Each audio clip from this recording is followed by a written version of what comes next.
Welcome to Real News.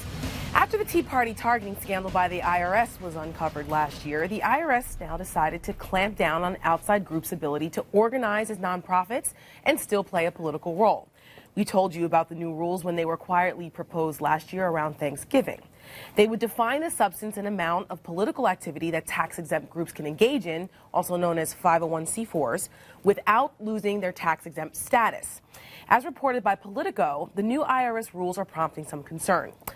The biggest question mark might be whether the agency puts a concrete percentage on the amount of politics these types of social welfare groups can engage in. The IRS now allows organizations to engage in politics as long as it isn't the group's primary focus, a murky guideline that makes it hard for the agency to enforce the law.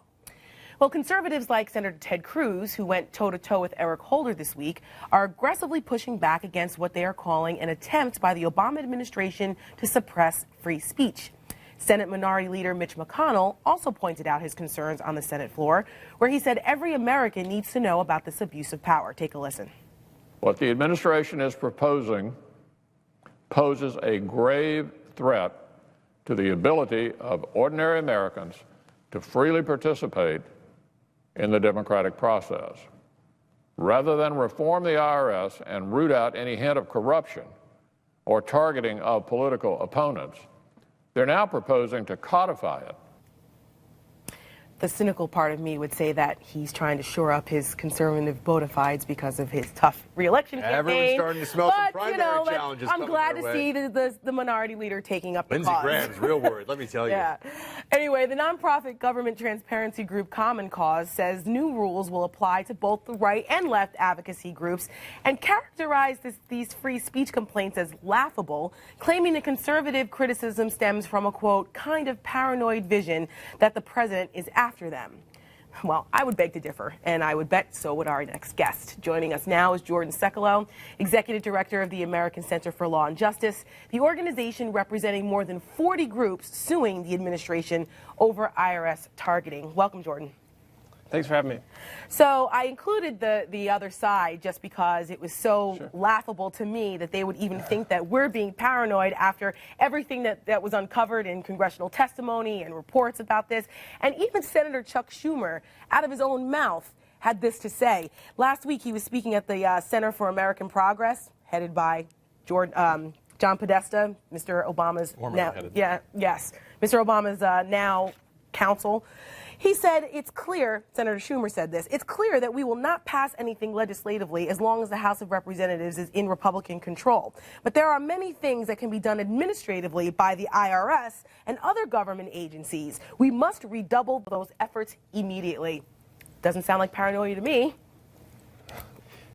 No, not at all. I mean, listen, you see what Chuck Schumer said there, and it was interesting because Center for American Progress has a C4 called Think Progress. And I think, Senator McConnell, the minority leader in the Senate, was right. He was asked, well, what about the fact that this actually would cover everyone? That's true. It would affect all C4s. And basically, it's a post hoc justification for the standards that the IRS improperly, and we contend illegally, imposed against the clients that we represent, these Tea Party groups. And they admittedly said that they targeted the Tea Party. It was not us that launched a criminal investigation, reminding people it was Eric Holder. And now they want to change the rules, which would kind of give a justification for what they were doing. It would basically be keep these kind of groups out. The rules have not been changed, and they've been in place since 1959.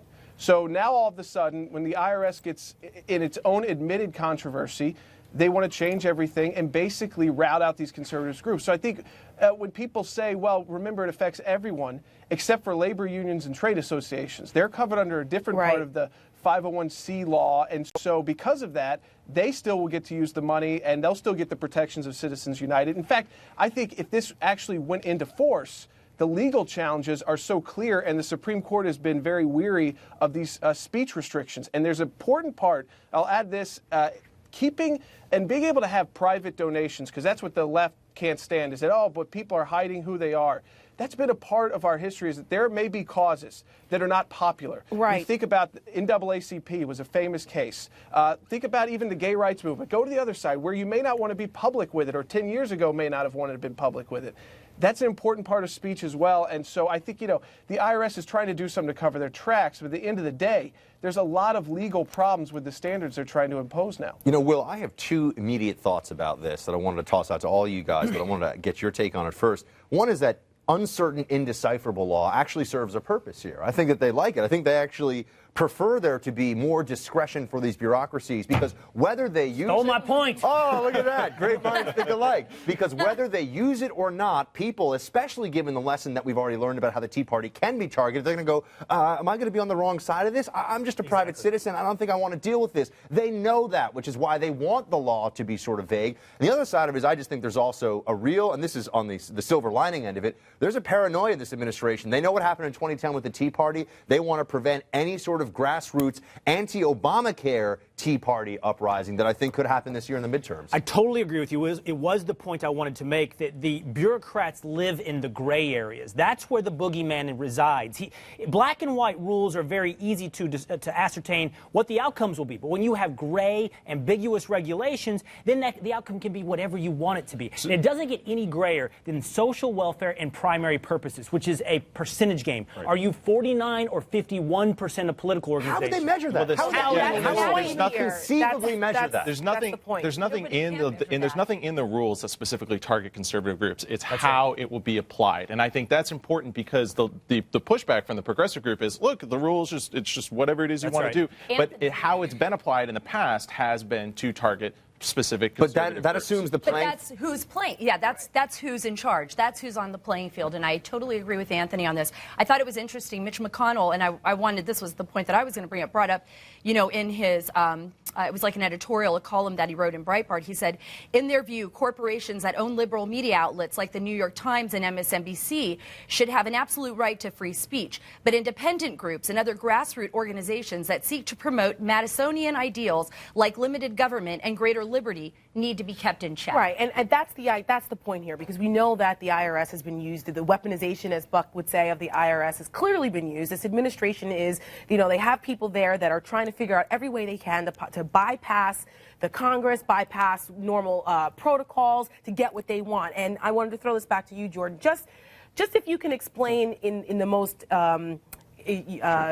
fundamental terms, how exactly would this affect a Tea Party group or someone who wants to go ahead and start their organization? Why should they be so concerned? I mean, we can talk about, it's free speech, blah, blah. Just give a concrete example. If you want to do this, this is what could happen with the new rules.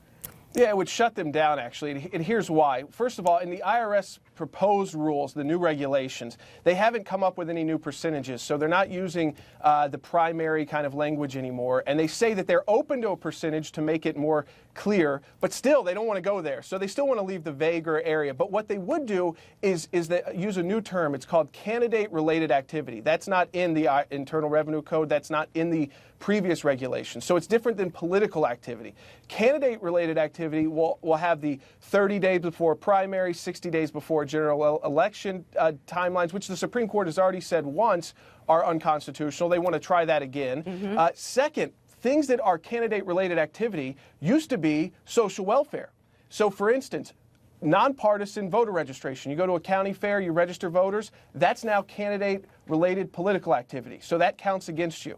If you do a voter education guide that has all the candidates and their honest positions, so no bent, just where they are on each issue, where they are publicly, that's candidate-related political activity.